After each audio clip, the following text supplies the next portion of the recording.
Bengal foreign tourism direct flight misconception.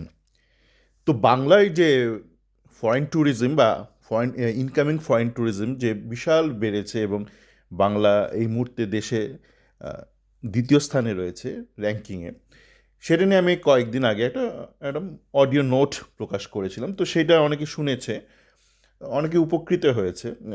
সেখানে আমি আলোচনা করেছিলাম যে বাংলাদেশ নিয়ে মানে দুপক্ষই একটা ভুল ধারণা পোষণ করছে।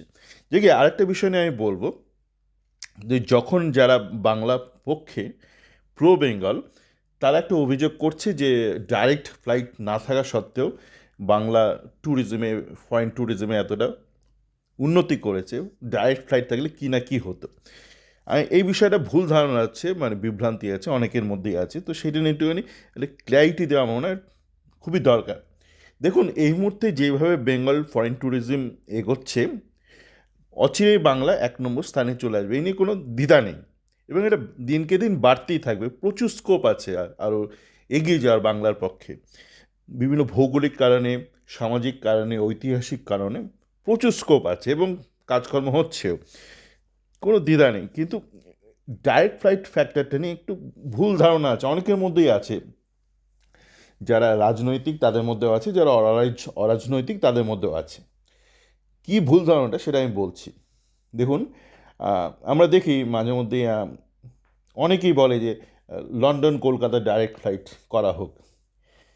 এটা নিয়ে আমি আগেও অনেক একাধিক আলোচনাতে বলেছি, আমার ইস্টবেঙ্গল সংক্রান্ত আলোচনাতেও বলেছি, এই ডাইরেক্ট ফ্লাইট নিয়ে বলেছি। তো এখন আলাদা করে ব্যাপারটা বলছি, যেহেতু এই বিষয়টা এটা নিয়ে। লন্ডন টু কলকাতা কে কে ফ্লাইট অপারেট করতে পারে ডাইরেক্ট ফ্লাইট?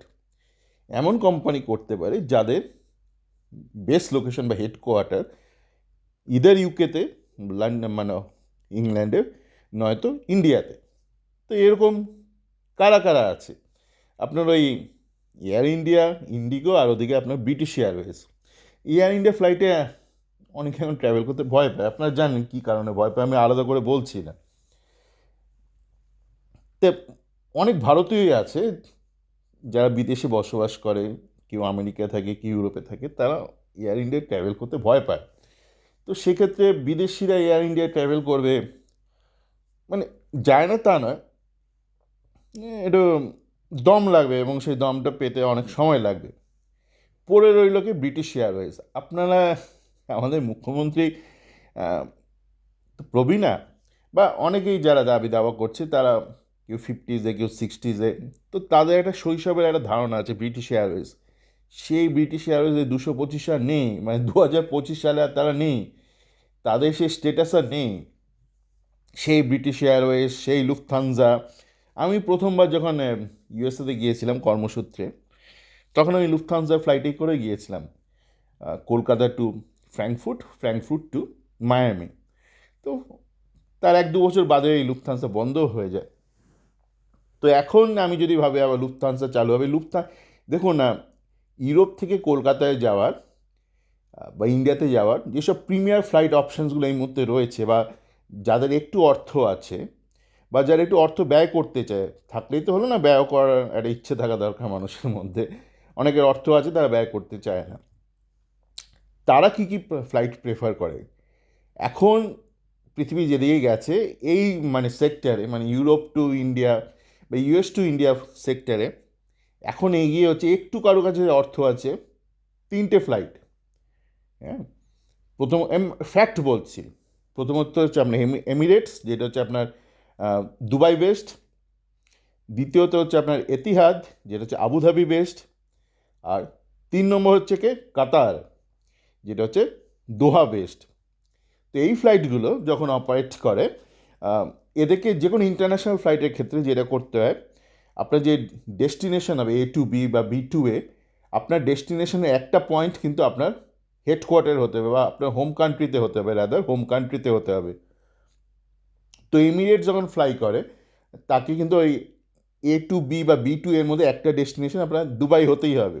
এতিহাদের ক্ষেত্রে আবুধাবি, আর কাতারের ক্ষেত্রে দোহা। এবার আপনার এই 3টে ফ্লাইটে ডাইরেক্ট ফ্লাইট অপশান আছে কলকাতায়। মানে দুবাই টু কলকাতা অপারেট করা হচ্ছে আপনার এমিরেটস, আপনার আবুধাবি টু কলকাতা অপারেট করা হচ্ছে এতিহাদ, আর আপনার দোহা টু কলকাতা অপারেট করে হচ্ছে ডাইরেক্ট ফ্লাইট কাতার। তো একজন আমেরিকান যখন কলকাতায় ফ্লাই করবে, তার কাছে যদি একটু অর্থ থাকে, সেই 3টে ফ্লাইটের একটা অপ্ট করে। মূলত সে যদি ইস্ট কোস্টে থাকে, মানে ইস্ট বা মিডল, আমেরিকা তো অনেকটা, ইস্ট টু ওয়েস্ট আপনার প্রায় 6 থেকে 7 ঘন্টা লাগে ফ্লাই করে যেতে, এটা রাফ বললাম। তো যারা ইস্টে থাকে বা একটু মাঝখানে থাকে আমেরিকায় বা ইউরোপে যারা থাকে, তারা যদি কলকাতায় ফ্লাই করতে প্রচুর আপনারা দেখছেন যে প্রচুর লোক যাচ্ছেও। হ্যাঁ, তো যেটা বলছিলাম, একটা রেকর্ড করার সময় একটা ফোন এসে গেছিলো। তো যে ধরনের ফ্লাই করবে আপনার ইউএস থেকে বা ইউরোপ থেকে, তার কাছে কিন্তু এই 3টে ফ্লাইট প্রেফার্ড, মানে এমিরেটস, এতিহাদ বা দোহা। এবং আপনার যারা ভারতীয়রা ট্র্যাভেল করে, যারা ইউরোপে থাকে বা যারা ইউএসএ থাকে, তাদের জিজ্ঞেস করে নেবেন।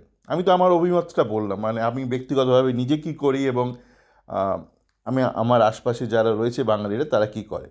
সুতরাং এদিকেতে আপনারা বুঝতে পারছেন যে মানে বাড়ালে কিছু একটা, অন্য যেসব খুচরো কাজটা অন্য দেশ থেকে ডাইরেক্ট ফ্লাইট আছে, ইটালি থেকে এয়ার ইটালিয়া বা আপনার ওখান থেকে ডাচ থেকে কেএলএম, এগুলো করলে খুব একটা লাভ হবে না, মানে বিশাল যে হেরফের হবে তা কিন্তু নয়। এবার আসা যাক, আপনারা জানেন যে এখন কোরিয়ান, জাপানিজ এরাও কিন্তু কলকাতায় আসছে বা বাংলায় আসছে বেঙ্গল ট্যুরিজমে। তো এদের কাছে প্রেফার্ড ফ্লাইট কি, সেটা বহু যুগ ধরে রয়েছে সিঙ্গাপুর এয়ারলাইন্স। এবার সিঙ্গাপুর এয়ারলাইন্সে কিন্তু ডাইরেক্ট ফ্লাইট রয়েছে, বহুদিন ধরেই রয়েছে কলকাতায়, সেটা ওই ভায়া সিঙ্গাপুর। আবার যারা ওয়েস্টার্ন কোস্টে থাকে, মানে ইউএসের ক্যালিফোর্নিয়া ওই বেলটাতে, সান ফ্রান্সিসকো, সান দিয়াগো, ওরাও কিন্তু ওই ওই রুটটা দিয়ে আসে, মানে। এবং ওদের কাছে একটু অর্থ থাকলে প্রেফার্ড এয়ারলাইন্স হচ্ছে সিঙ্গাপুর এয়ারলাইন্স। তো সেই জন্য বলা হচ্ছে যে যে কোনো কারণেই হোক, সে কেন্দ্রীয় সরকারের মধ্যস্থতায় হোক বা কোনো ব্যবসায়িক কারণে, যদি অ্যাডিশনাল ইন্টারন্যাশনাল ফ্লাইট ইউরোপ থেকে বা ইউএস থেকে ইন্ট্রোডিউস করা হয়, খুব বেশি হেরফের হবে না। মানে ফ্লাইট ফ্যাক্টরটা কিন্তু সত্যি বিশাল বড় ফ্যাক্টর নয়, এবং বাকি ফ্লাইটগুলোর আর্থিক অবস্থা খুব একটা জোরালোও না। তাই ওরা কবে ডাইরেক্ট ফ্লাইট ইন্ট্রোডিউস করবে সন্দেহ আছে, এবং সত্যি বলতে দরকারও নেই। আপনার কাছে যে মূল, যে এই মুহূর্তে যারা হেভিওয়েট ইন্টারন্যাশনাল প্যাসেঞ্জার ট্রানজ্যাকশন করছে পূর্বের দিকে বা পশ্চিমের দিকে, তারা কিন্তু অলরেডি কলকাতায় ডাইরেক্ট ফ্লাইট অপারেট করছে। তো অনেক বাঙালির মধ্যে একটা ইনফিনিটি কমপ্লেক্স আছে, না ডাইরেক্ট ফ্লাইট আমাদের কম, না ডাইরেক্ট ফ্লাইট কম নয়। যারা premier direct flight service provider, Emirates, Qatar, Etihad, আপনার এদিকে সিঙ্গাপুর এয়ারলাইন্স, এরা অপারেট করছে। এবং জানি প্রচুর, আমি দেখি বিভিন্ন ইউরোপের দেশে আমি ঘুরতে যাই, প্রচুর চাইনিজ ট্যুরিস্ট রয়েছে। তো চায়নাও কিন্তু এখন, চায়না কলকাতা ডাইরেক্ট ফ্লাইট আছে। সুতরাং এইটা ভেবে একটু নিজের প্রতি একটু আত্মবিশ্বাস রাখুন যে ডাইরেক্ট ফ্লাইট কলকাতায় নেই, এই ধারণাটা ভুল, একদমই ভুল ধারণা। আপনারা নিজেরাই চেক করে নিন। আপনারা যে কোনো বুকিং.com, expedia.com গিয়ে ফ্লাইট অপশান দেখুন। এবার আপনার ওই কাজাকস্তান ডাইরেক্ট ফ্লাইট যাবেন বা উল্টোপাল্টা যেসব আলমাটি এসব যেগুলো রয়েছে, সেগুলো আপনি পাবেন না। কেন, ওদের দেশের যেসব মানে ফ্লাইট অপারেটার আছে, মানে ন্যাশনাল এয়ারলাইন, তাদের খুব একটা পয়সা নেই। আপনি একটা কুয়েত এয়ার, এইসব খুচরো খাচরা, এরা একটু গরিব এয়ারলাইন্স টাইপের, ঠিক আছে। আর একটু ভদ্রস্থ যারা ট্যুরিস্ট, খুব বেশি ধনী না হলেও যারা একটু পরিকল্পনা করে ট্রাভেল করে, ইন্টারন্যাশনাল যারা বাংলা যেতে চায়, তারা কিন্তু এই একটু আগে থেকেই টিকিটগুলো কেটে নেয়, এতিহাদ, কাতার এইগুলো কেটে নেয়, এবং তারা দিল্লি, বম্বে হয়ে ট্রাভেল করে না, তারা ডাইরেক্ট মিডল ইস্টে ওই যেখানে তাদের বেস এয়ারলাইন, সেখানে কানেক্ট ফ্লাইট নিয়ে ডাইরেক্ট কলকাতায় চলে যাচ্ছে। তো ব্যাপারটা বোঝা গেল তো যে বাংলার ট্যুরিজম, ইন্টারন্যাশনাল ট্যুরিজমে আগামী দিনও প্রচুর এগোবে, কিন্তু এই ডাইরেক্ট ফ্লাইট নিয়ে এই ধারণাটা ঠিক ধারণা নয়। তাহলে ভালো থাকবেন।